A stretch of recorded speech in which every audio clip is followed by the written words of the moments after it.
Alors aujourd'hui, on aborde Mode jetable de l'auteur Philippe Gendreau qui est paru aux éditions Éco-Société dans la collection Radar le 25 mars dernier, qui traite de gaspillage, de surproduction, de la manière dont nos compulsions sont contrôlées et alimentées par les stratégies déployées entre autres sur le web.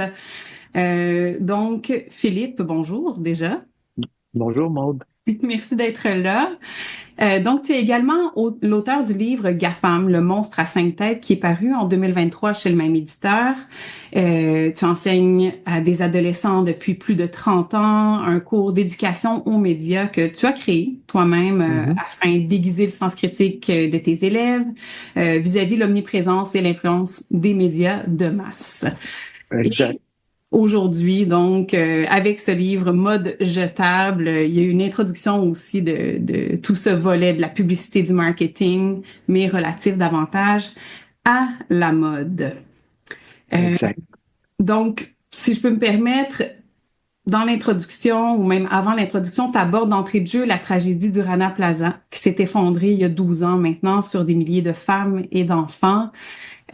Ça nous a pas empêché de poursuivre nos achats, ni la production ou même l'exploitation de ces travailleurs et travailleuses. Tu fais également un bref retour sur l'histoire de l'esclavagisme dans la culture du coton, par exemple, de la mainmise des colonies européennes en Amérique sur l'industrie, déjà à cette époque. L'industrie n'a pas vraiment changé finalement. Aujourd'hui, on se retrouve avec les mêmes problématiques finalement, avec des visages différents. Absolument.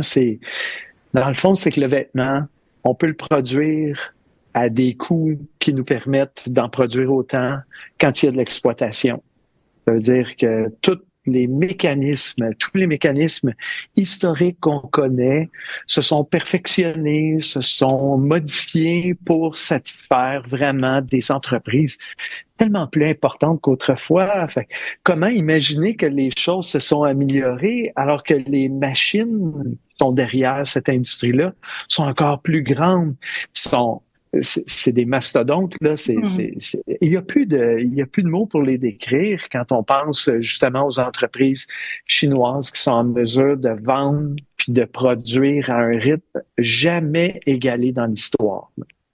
Et là, de quelle manière, parce que c'est quand même incroyable là, de se dire qu'on sait ces choses-là, peut-être pas tout le Ouais. monde, mais tu sais, on en a quand même entendu parler à différents moments Mhm. dans les dernières décennies. De quelle manière cette dissociation entre la vérité derrière la production des vêtements qu'on achète et qu'on jette en grande masse Mhm. est perpétuée par l'industrie, le marketing? Mhm. Ben, il y aurait peut-être deux choses derrière ça. La première, c'est que la publicité, moi, j'estime que c'est un cheval de bataille que je laisserai jamais tomber. L'industrie publicitaire bénéficie de tout ça. Donc, à chaque fois qu'on parle des grandes plateformes, c'est vraiment toute l'industrie de la publicité qui y a derrière ça. Donc, il faut pas perdre ça de vue.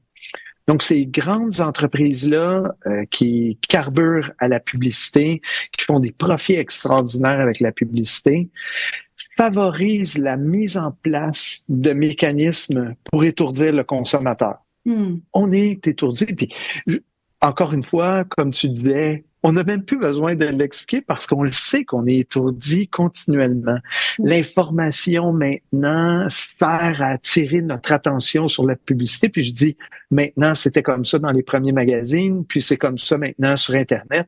Donc c'est juste que tout s'est perfectionné d'une façon tellement pointue, efficace, que je me permets, même dans le livre, de parler que c'est un secteur d'entreprise qui abuse de la naïveté des enfants. Mhm. Donc, quand on parle d'abuser, c'est vraiment d'imaginer tous ces spécialistes du marketing destinés aux plus jeunes qui vont trouver les failles, puis qui, on le sait maintenant, hein, ça a été vraiment étudié, que notre attention devient de plus en plus difficile à capter puis difficile à maintenir. Donc, ces entreprises-là vont jouer sur nos failles, à alimenter nos failles, puis à finalement créer des besoins perpétuels, puis desquels ça devient un petit peu difficile de sortir parce que les rappels peuvent arriver de toutes parts. que ce soit ce qu'on appelle des médias traditionnels comme la radio, que ce soit des médias traditionnels comme la télévision ou les médias sociaux qui sont souvent ciblés. Tout est fait pour nous rappeler ce besoin-là qui a été identifié par des cohortes de groupes d'âge, de sexe ou encore de lieux géographiques. Puis on est tellement tout le temps stimulé à acheter que j'ai vraiment l'impression qu'on est plus seulement parfois étourdi, on est continuellement étourdi. Oui, fait qu'on se retrouve finalement à oublier ces histoires où elles deviennent comme un peu presque banales. C'est triste à dire, mais ça devient... Puis c'est pour ça que je disais qu'il y avait deux aspects. C'est que l'autre aspect, c'est qu'on est tellement informés aujourd'hui que j'invite les auditeurs à se poser la question, est-ce que le fait d'être informé nous donne une sorte de confort qu'au moins on sait? Au moins on sait, c'est pas assez. Il faut agir aussi. Fait que, on est informé aujourd'hui, je le sais, le Rana Plaza, parce que moi, je le rappelle, parce que oui, je travaille régulièrement avec des adolescents qui en avaient aucune idée. Donc, moi, je dois leur expliquer. Mais des gens qui sont, je sais pas, qui sont dans les mi-vingtaine et au-delà, ont entendu parler de cette catastrophe-là. En quoi est-ce que ça a changé nos habitudes de consommation dans le domaine du vêtement? Puis, si on regarde les entreprises, en quoi leur production a été réellement, sincèrement, concrètement modifiée, ça reste à être démontré, puis on n'a souvent pas les outils de le vérifier. Fait que c'est pour ça que tout finit par nous échapper, tellement que la machine est grande, là. Donc, ça demande beaucoup de volonté pour rester à l'affût de tout ça puis tenter de rester en dehors, j'imagine. Il y a le sujet de l'impact socio-environnemental, de la mode, de la production, consommation de vêtements neufs, même usagés, qui a été abordé quelques reprises à l'émission, de l'effet durable avec des angles complémentaires. Le constat demeure, sans surprise aucune, que cette industrie est parmi les plus dommageables pour l'environnement et aussi une des plus difficiles à ralentir. La course continue de s'accélérer, on dirait, et on se demande, ou en tout cas je me demande, comment c'est possible que de nouvelles plateformes de vente en mode jetable puissent encore proliférer dans un contexte aussi alarmant que celui qu'on vit présentement au niveau socio-climatique? C'est, encore une fois, on est tellement conscient de tout l'aspect climat, on le comprend.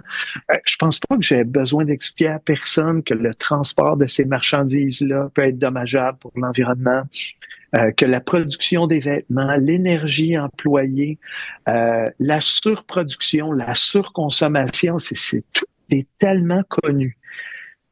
La différence, c'est que on vit une sorte d'accélération et de rapprochement envers le consommateur qui a jamais été vu auparavant. Et là, quand on parle des nouvelles machines, on pourrait parler de Temu puis Shein. Mais est-ce qu'on peut parler de nouveautés? C'est maintenant tellement bien intégré dans les appareils, dans les habitudes de consommation. Qui s'étonne de voir un camion faire une livraison pour Amazon? Maintenant, on les voit moins justement parce que ils nous ont faussé compagnie justement parce qu'ils sont pas capables de se plier à des lois minimales. Mais là, on n'a rien vu parce que en France, lundi, commençait l'implantation de TikTok Shop. Donc en France, c'est la possibilité de cliquer sur la vidéo qu'on est en train de regarder sur TikTok pour avoir accès directement à commander l'article qui est sur TikTok. Donc là, quand je dis que tout se transforme pour simplifier les opérations puis entrer encore plus dans l'intimité du consommateur, ça veut dire que par TikTok Shop en France, on est en train de se divertir et le lien pour commander devient encore plus facile pour commander immédiatement. Et hier, on apprenait que l'ultimatum qui avait été donné par Donald Trump pour que la portion américaine de TikTok soit vendue à des intérêts américains, mais c'est Amazon qui a déposé une offre d'achat pour la portion américaine de TikTok. Puis moi qui s'intéresse aux deux, hein, parce que mon premier livre, c'était les GAFAM, puis là, TikTok Shop, qui est aussi dans mode jetable, ben comment ça se fait que personne n'avait vraiment exposé la possibilité que Jeff Bezos soit intéressé à acheter la portion américaine? Ça a peut-être été évoqué par certaines personnes, mais il n'y avait pas de rumeur concrète. Oui. Et là, ben, ça va être la simplification des opérations totales entre le divertissement sur TikTok et tout de suite la commande sur Amazon. Donc, quand on parle de ralentissement, là, il n'y a rien qui est en train de se mettre en place pour qu'il y ait un ralentissement. C'est le contraire. Ben oui, c'est tout vraiment est en place pour que l'accès soit le plus rapide possible puis qu'on mise sur l'impulsivité du moment. Oui. Donc, c'est effrayant. Ils nous connaissent par cœur. Donc, ils savent qu'on peut consommer parfois par des primes. Puis, c'est ça, on est dans une société où la compulsion est encouragée par toutes les façons possibles. Oui. Donc là, tu as quand même nommé quelques plateformes, là. Oui. Quand même à la mode en ce moment. Il y a Temu, Shein, je sais pas si je les prononce comme il faut. Puis là, maintenant, TikTok, en tout cas, qui s'en vient en France, on espère que ça arrivera pas ici. TikTok Shop, oui, qui serait ajouté. C'est comme un bouton d'achat directement. Ouais. Est-ce qu'il y en a d'autres plateformes de ce type-là qui existent présentement? J'aurais le goût de dire toutes les boutiques favorites de tout le monde qui sont pensées justement pour qu'on évite de passer par une autre plateforme pour acheter.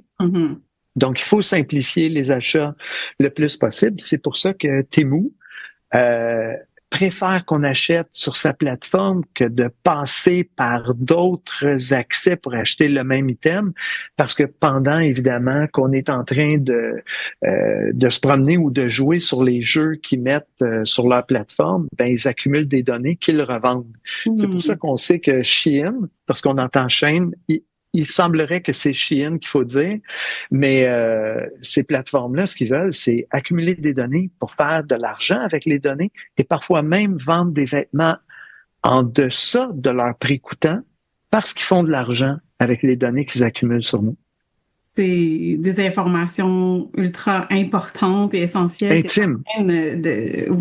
Intime. Puis ce que tu nous dis là, on dirait encore une fois, dans le fait d'être très informé, on le sait. Comme que nos données sont achetées, vendues, puis on se dit, bon, rendu là. Il y a comme une espèce de détachement par rapport à tout ça qui est quand même fascinant à observer.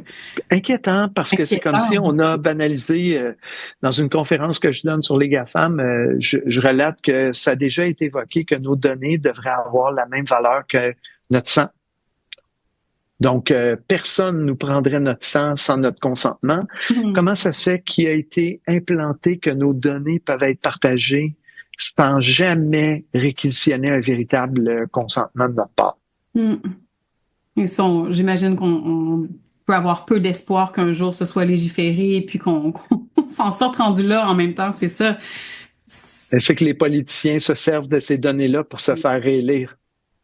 Bon, ça répond à la question. On sait qu'on va être pris avec ça, puis je sais pas qu'est-ce qui serait à éviter, mais ça. Il y a des choses qui vont changer, mais ça va prendre du temps. Il faut qu'on soit consciencieux conscientisé et consciencieux du partage des données. Ouais. Soyons-le ensemble. Et là, dans l'état des choses, là, du côté de la mode et du vêtement, je nous vois mal simplement retourner collectivement aux besoins fondamentaux de se vêtir, ce qui était là avant. On faisait de la couture, on faisait nous-mêmes nos vêtements parce qu'on en avait besoin, puis ça finissait là. Plutôt que de suivre les tendances imposées par une industrie qui est omniprésente, on est pour la plupart très dépendants. On est devenu dépendants de ces industries-là. Est-ce que de se démoder collectivement, comme tu le suggères dans ton livre, pourrait devenir la nouvelle tendance? Est-ce que une partie de la solution se trouve dans ça, dans cet acte de résistance? J'aime ce qui est créatif. J'adore ce qui est créatif. Donc, la mode amène quelque chose de créatif. Mais la mode telle qu'elle est souvent présentée, c'est comme s'il fallait suivre des tendances. Puis, je suis vraiment très loin d'être un spécialiste de la mode. C'est pour ça que je me permets d'être aussi critique de ce qui nous est présenté comme étant de la mode. J'ai jamais cherché à être à la mode. Donc, pour moi, ça n'a pas été une grande transformation de réaliser que, faut que je remette en cause qu'est-ce que j'achète, pourquoi je l'achète. Puis même encore aujourd'hui, depuis que j'ai écrit le livre, il m'est arrivé de passer proche d'une boutique où j'ai l'habitude d'acheter des vêtements, puis dire, tiens, je vais aller voir. Mais d'avoir le réflexe de me dire, hey, il n'y a aucun besoin en ce moment, je continue ma route, je veux être plus riche, je veux plus de temps, je veux pas dépenser, je veux pas encourager ces entreprises-là. Fait que pour moi, je dirais qu'il n'y a pas de grande difficulté à affronter tout ça. Mais c'est sûr que des gens qui sont intéressés par la mode, je peux comprendre que ça amène des enjeux qui sont importants. Mais quand je rappelle la possibilité d'être plus riche, il me semble que tout le monde cherche à avoir une aisance financière, puis de voir la place que ça peut occuper dans son budget, puis même tout ce qui est vêtements recyclés aussi. Quand on parle des vêtements de seconde main, j'ai dans mon environnement des jeunes dans la vingtaine, puis des jeunes aussi qui sont adolescents, jeunes, très jeunes adolescents. Et c'est dans le vent de fréquenter les friperies. Mais on sait que les friperies contribuent aussi à des dépenses frénétiques pour des choses qu'on porte pas si souvent que ça. Fait que c'est comme un examen de conscience individuelle, puis vous vous intéressez aux questions environnementales. Fait que c'est sûr que il faut être conséquent. On peut pas d'un côté se donner bonne conscience parce qu'on réfléchit sur des enjeux climatiques, puis de l'autre continuer à consommer comme on l'a toujours fait. Fait qu'il y a vraiment un défi personnel. Se démoder, dans le fond, c'est peut-être plus d'être conscient de ce qu'on achète, puis d'être vraiment plus frugal. Totalement d'accord avec ça. Et puis, il y a toutes sortes d'initiatives aussi là, de détox vestimentaire. Le mois dernier, il y en avait une justement avec Futur Simple 1.5 là, qui organise ça annuellement. C'est des initiatives qui peuvent être intéressantes pour poursuivre la réflexion. Puis Puis toutes les initiatives sont bonnes. Oui, toujours. Donc, on vit aussi avec une panoplie de structures de construction sociale, au-delà de la mode en tant que telle ou du plaisir d'acheter des vêtements. Donc, des constructions sociales qui sont basées sur la hiérarchie, les inégalités. Les enjeux sont donc pas seulement liés aux consommateurs qui achètent, mais aussi au besoin de se démarquer en tant que personne, d'appartenir à une certaine classe sociale, un groupe d'individus, aussi correspondre à ce qui est attendu de nous ou considéré comme socialement acceptable dans notre milieu de travail, notre milieu de vie, même notre famille parfois. Et tu l'as écrit, acheter, c'est politique. On fait de la politique à travers ça. Qu'est-ce que ça prendrait, selon toi, pour qu'on soit plus nombreuses à adhérer au refus de la mode, à faire un pied de nez à l'industrie? C'est tout ce qui est incohérent. Je suis enseignant. Ça fait 30 ans que j'enseigne. J'ai travaillé 5 ans en milieu d'intervention avec les jeunes avant. Donc, ça fait très longtemps. Notre société a vraiment perfectionné une façon de faire intégrer des normes vestimentaires, puis dont on revient régulièrement à contester les dogmes. Puis dans le livre, je parle évidemment de l'affaire de Safia Nolin, il y a évidemment l'affaire de Catherine Dorion, puis on pourrait en citer d'autres où les vêtements sont devenus là comme des façons d'attaquer la personne. Dans le livre aussi, ce que j'estime qui est assez audacieux, je parle des uniformes scolaires. Qui a été présenté par les entreprises, parce qu'il y a toujours des lobbies en arrière de ça. Avec des vêtements comme ça, identiques, on va pouvoir plus facilement identifier les élèves, éviter justement qu'il y ait des très grandes différences de classe entre les jeunes. J'ai le goût de dire qu'on n'est pas loin de la foutaise pour faire en sorte que les gens intègrent ces idées-là. On sait même que les vêtements, souvent, qui sont vendus pour les uniformes scolaires, sont produits dans des pays où il y a exploitation de la main-d'œuvre et où on utilise des produits anti-froissants et aussi anti-tachants qui comportent des perturbateurs endocriniens. comment ça se fait que tout ça est pas cohérent? Comment ça se fait que dans un lieu d'éducation, on dit qu'il va y avoir un uniforme pour viser une sorte de justice sociale, mais qu'en même temps, on est en train de faire produire des vêtements en Chine pour satisfaire cette demande? C'est pas cohérent pantoute. Puis, dans un conseil d'établissement où on admet que ça est acceptable, pour moi, c'est pas cohérent. Puis ça relève pas de l'éducation. Puis on pourrait parler dans les milieux de travail, on peut pas parler qu'on favorise la créativité des gens s'il y a des normes vestimentaires. Puis quand on parle de libérer justement sur le plan créatif comment les gens s'habillent, ben il n'y en a pas de normes. Des normes, là, c'est parce que on tient à les maintenir en place. Puis c'est qu'il y a un jeu de pouvoir si on maintient en place des normes vestimentaires. Quand je m'habille le matin, j'ai vraiment l'impression de choisir.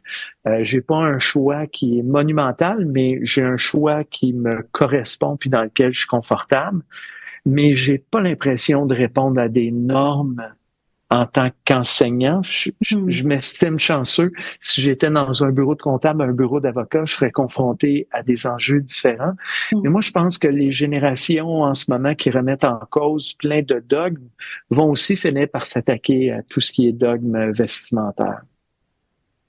Tellement pertinent, intéressant. On pourrait continuer comme ça longtemps. Pour en revenir au contenu du livre, il est, à l'instar de toute la collection Radar que j'adore, extrêmement pertinent, bien documenté, il est facile à lire, à comprendre. Et même s'il est ciblé pour des publics plus jeunes, je trouve qu'il conserve toute sa pertinence pour un lectorat adulte. Merci pour ça. C'est vraiment un excellent livre. C'est vraiment à Pauline Gagnon, l'éditrice, qu'on doit cette collection-là. C'est comme l'esprit de la collection qui veille à ce que le ton puis l'approche, qu'on s'adresse à l'intelligence des gens. C'est à partir de 14 ans, mais c'est pas une collection destinée seulement aux ados. Oui, vraiment très bien monté. Merci à Pauline et aux autoristes qui contribuent évidemment. Est-ce que tes livres deviennent des lectures pour tes élèves en classe? Est-ce que tu en discutes avec eux de...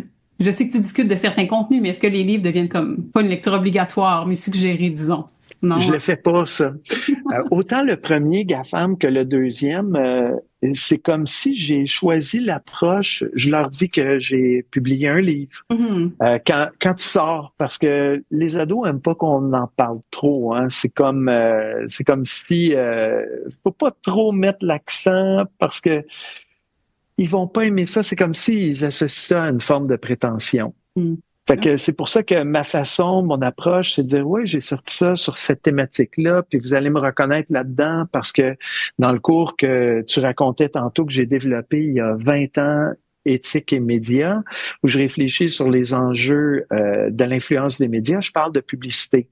Donc, c'est sûr que dans la publicité, je parle de toutes les stratégies commerciales qui sont faites pour encourager à respecter des normes, puis aussi croire qu'on doit respecter ces normes-là, puis nous pousser à l'achat compulsif. Puis dans le GAFAM, ben c'est sûr que j'aborde toute la question des grandes machines. Fait que c'est pour ça que je le place à l'intérieur de mon contenu, puis je dis j'en parle dans les livres que j'ai publiés, mais jamais j'en ferai une lecture obligatoire.